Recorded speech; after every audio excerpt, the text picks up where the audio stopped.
I think that's what people don't always understand about my work is that I'm really a frustrated painter. How did you go about finding which spots, were right for you? These sculptures all originate in the forest, and but the forest is not a pastoral interpretation of nature. It's a chaotic jumble of destruction and rebirth. And this park is really about keeping nature pristine and perfect. Well, one of the things about working in the woods is that it's not like making work for a gallery. You're never on a flat plane. You're never on a floor. You're always like off balance.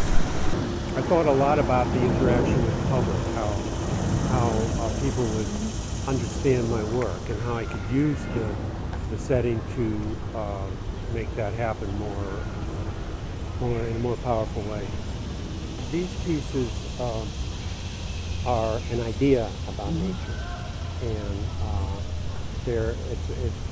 everybody interprets them slightly differently. Yeah. But I think that everybody can understand that these pieces are hollow inside, and that they're like shells.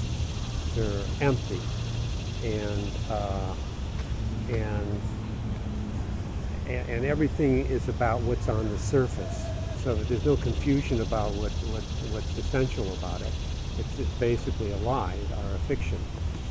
Do the sculptures really start in drawings for you? No, my drawings are separate investigation. I use a technique called repoussé, which is an ancient technique of hammering metal into or over forms. I can go into the woods with an air compressor and pneumatic power tools like jackhammers and progressively stretch and shrink metal around the forms I choose. They originate by exploring and returning to the same place many times. I don't see things right away. I have to see them over and over again. And maybe there's changes in myself or changes. Sometimes the tree falls over or something.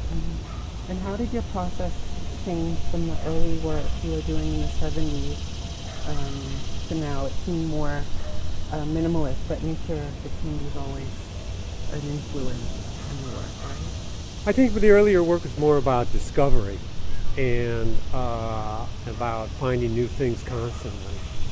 And I think the more recent work is more about finding meaning in the work and finding the depth of the work.